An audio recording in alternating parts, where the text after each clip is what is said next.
Première lettre de Paul aux chrétiens de Thessalonique. Chapitre 1. Moi, Paul, avec Silas et Timothée, j'écris à l'église de Thessalonique qui appartient à Dieu le Père et au Seigneur Jésus-Christ. Que Dieu vous bénisse et vous donne la paix. Sans cesse, nous remercions Dieu pour vous tous et nous disons vos noms dans nos prières. Devant Dieu notre Père, nous nous souvenons toujours de vous.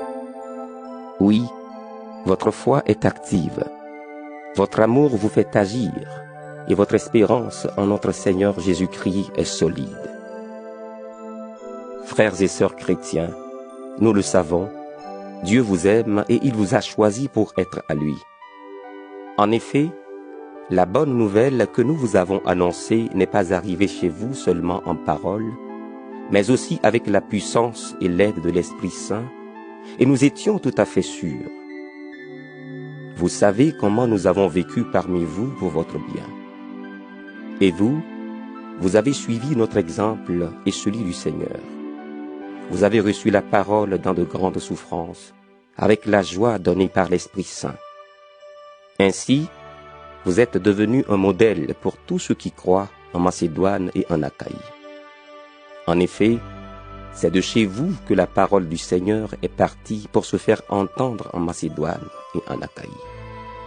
De plus, on sait partout que vous croyez en Dieu. Nous n'avons donc pas besoin d'en parler. Les gens racontent en parlant de nous comment vous nous avez reçus chez vous et comment vous vous êtes tournés vers Dieu. S'il est faux Dieu, pour servir le Dieu vivant et vrai, et pour attendre que son Fils vienne des cieux. Ce Fils, c'est Jésus que Dieu a réveillé de la mort et qui nous délivre du jugement de Dieu qui est proche.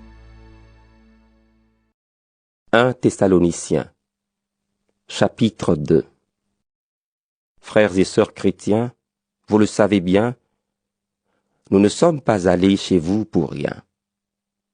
Vous le savez aussi, nous avons d'abord souffert dans la ville de Philippe où on nous a insultés. Mais ensuite, Dieu nous a donné le courage de vous annoncer sa bonne nouvelle au milieu de beaucoup de difficultés. Nos paroles ne s'appuient pas sur des choses fausses. Nous n'avons pas de mauvaises intentions. Nous ne cherchons pas à tromper. Au contraire, Dieu nous a trouvés capables et il nous a confié sa bonne nouvelle. Maintenant, quand nous parlons, ce n'est pas pour plaire aux hommes, c'est pour plaire à Dieu qui voit le fond de notre cœur. Vous le savez, nous n'avons jamais parlé pour flatter les gens, et notre intention, ce n'était pas de gagner de l'argent. Dieu en est témoin. Nous n'avons cherché les félicitations de personne, ni de vous, ni de quelqu'un d'autre. Pourtant, nous, les apôtres du Christ, nous pouvions faire peser notre autorité sur vous. Au contraire, quand nous étions avec vous, nous avons été pleins de douceur, comme une mère qui prend soin de ses enfants. À cause de notre tendresse pour vous, nous étions prêts à vous donner non seulement la bonne nouvelle de Dieu, mais aussi notre vie. Notre amour pour vous était devenu si grand.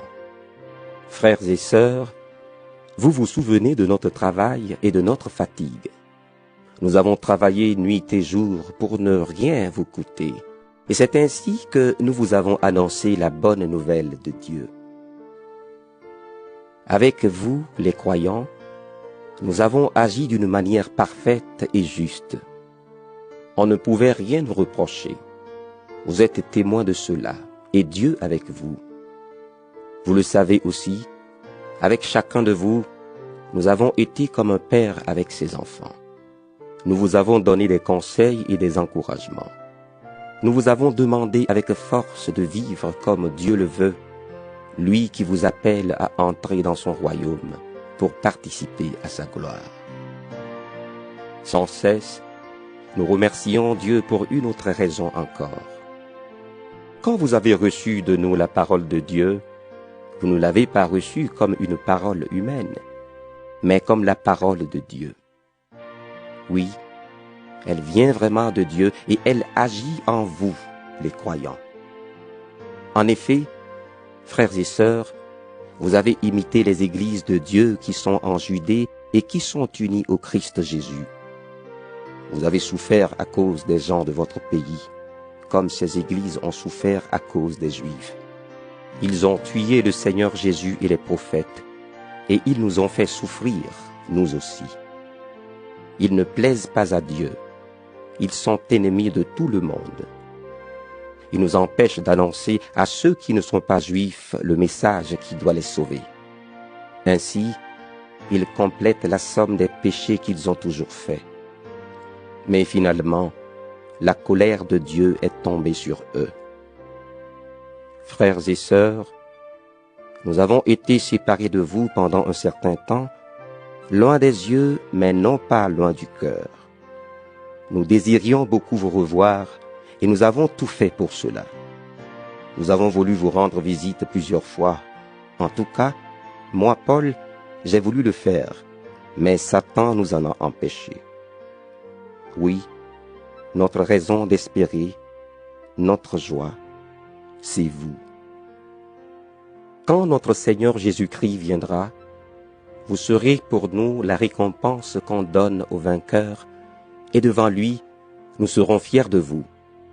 C'est vrai, vous êtes notre gloire et notre joie. 1 Thessaloniciens, chapitre 3. Aussi, comme nous ne pouvions plus attendre, nous avons décidé de rester seuls à Athènes. Et nous vous avons envoyé notre frère Timothée qui travaille avec Dieu pour annoncer la bonne nouvelle du Christ. Nous l'avons envoyé pour qu'il rende votre foi solide et vous donne du courage. Ainsi personne ne se laissera troubler par les souffrances d'aujourd'hui. Vous savez vous-même qu'elles font partie du projet de Dieu pour nous. Quand nous étions chez vous, nous vous avons annoncé d'avance que nous allions souffrir durement. Et c'est ce qui s'est passé. Vous le savez. C'est pourquoi, comme je ne pouvais plus attendre, j'ai envoyé Timothée prendre des nouvelles de votre foi. J'avais peur d'une chose.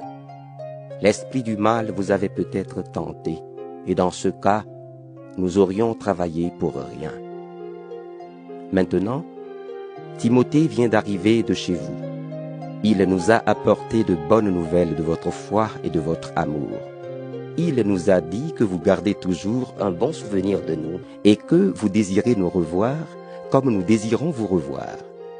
Alors, frères et sœurs, au milieu de tous nos malheurs et de nos souffrances, votre foi nous a encouragés. Maintenant, nous revivons parce que vous restez forts dans le Seigneur. Comment remercier Dieu pour vous à cause de la grande joie que vous nous donnez devant lui? Nuit et jour, voici ce que nous lui demandons avec force. Qu'il nous permette de vous revoir et de compléter ce qui manque à votre foi.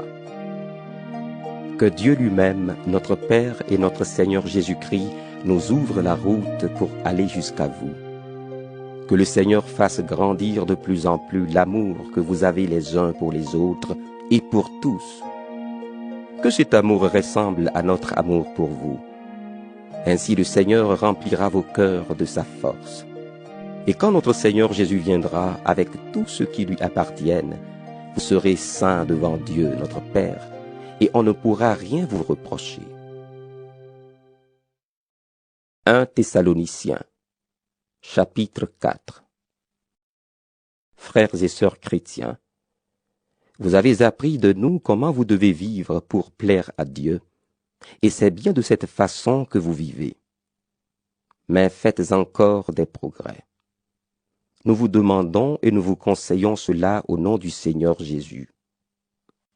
En effet, vous connaissez les conseils que nous vous avons donnés de la part du Seigneur Jésus. Ce que Dieu veut, c'est que vous soyez entièrement à lui. Ne couchez pas avec n'importe qui. Chacun de vous doit bien choisir sa femme pour mener une vie digne de respect qui plaît à Dieu. Ne vous laissez pas entraîner par les mauvais désirs, comme les autres qui ne connaissent pas Dieu. À ce sujet, personne ne doit faire de tort à sa sœur ou à son frère chrétien, ni les tromper. Le Seigneur punit tout cela, nous l'avons déjà dit et redit. En effet, Dieu ne nous a pas appelés à vivre n'importe comment, mais à vivre pour lui. C'est pourquoi celui qui rejette ses conseils ne rejette pas un homme. C'est Dieu qui le rejette, lui qui vous donne son Esprit Saint.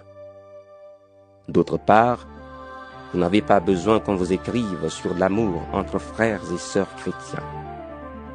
Vous avez vous-même appris de Dieu à vous aimer les uns les autres. D'ailleurs, c'est ce que vous faites envers tous les chrétiens dans toute la Macédoine.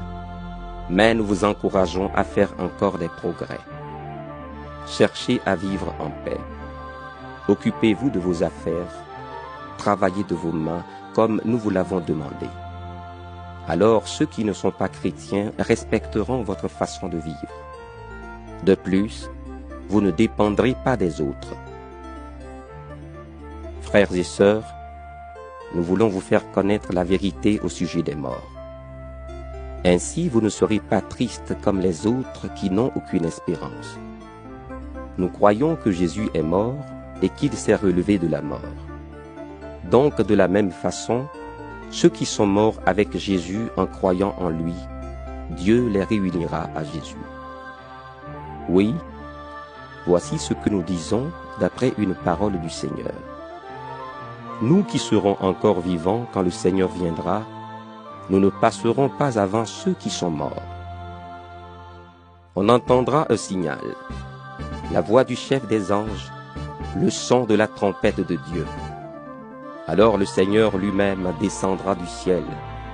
Ceux qui sont morts en croyant au Christ se relèveront de la mort les premiers.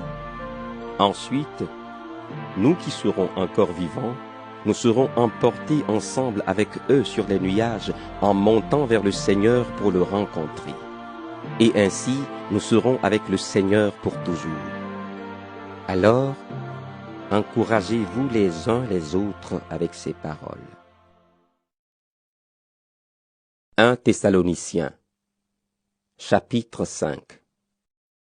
Frères et sœurs, au sujet de la date et du moment où le Seigneur viendra, vous n'avez pas besoin qu'on vous écrive. Vous le savez très bien vous-même, le jour du Seigneur arrivera comme un voleur dans la nuit. Quand les gens diront « Quelle paix, quelle sécurité !» alors tout à coup, ce sera la catastrophe. Elle tombera sur eux comme les douleurs sur la femme enceinte, et ils ne pourront pas y échapper. Mais vous, frères et sœurs, vous n'êtes pas dans la nuit, et ce jour-là ne peut pas vous surprendre comme un voleur. En effet, tous vous appartenez à la lumière, vous appartenez au jour. Nous ne vivons pas dans la nuit, nous ne vivons pas dans l'obscurité. Ne dormons pas comme les autres, mais restons éveillés et soyons sobres. Ceux qui dorment, dorment la nuit. Ceux qui boivent trop, boivent la nuit. Mais nous appartenons au jour, alors soyons sobres. Prenons la foi et l'amour comme vêtements de combat. Mettons comme casque l'espérance d'être sauvés. Dieu ne nous a pas appelés pour nous juger, mais pour que nous obtenions le salut par notre Seigneur Jésus-Christ. Jésus est mort pour nous, afin que, vivants ou morts, nous vivions unis à lui. Alors, encouragez-vous les uns les autres et construisez la communauté comme vous le faites déjà. Frères et sœurs, nous vous demandons ceci. Respectez ceux qui travaillent parmi vous comme responsables. Le Seigneur vous les a donnés pour vous conseiller. Montrez-leur beaucoup de respect et d'amour à cause de ce qu'ils font. Soyez en paix entre vous. Frères et sœurs, nous vous demandons encore ceci. Faites des reproches aux paresseux. Donnez du courage à ceux qui n'en ont pas beaucoup. Soutenez les faibles. Soyez patients envers tous. Attention, personne ne doit rendre le mal pour le mal, mais cherchez toujours à faire le bien entre vous et avec tous. Soyez toujours joyeux. Priez sans cesse. Remerciez Dieu en toute occasion. Voilà ce qu'il attend de vous qui êtes unis au Christ Jésus. N'empêchez pas l'Esprit Saint d'agir, ne méprisez pas les paroles des prophètes. Examinez tout avec soin et retenez ce qui est bon. Évitez le mal sous toutes ses formes. Que le Dieu de la paix lui-même vous fasse vivre totalement pour lui. Qu'il garde toute votre personne, votre esprit, votre âme et votre corps. Alors on ne pourra rien vous reprocher quand notre Seigneur Jésus-Christ viendra. Celui qui vous a appelé est fidèle. Il fera tout cela. Frères et sœurs, priez pour nous. Saluez tous les chrétiens en les embrassant comme des frères et des sœurs. Je vous le demande au nom du Seigneur. Lisez cette lettre à tous les chrétiens. Que l'amour de notre Seigneur Jésus-Christ soit avec vous.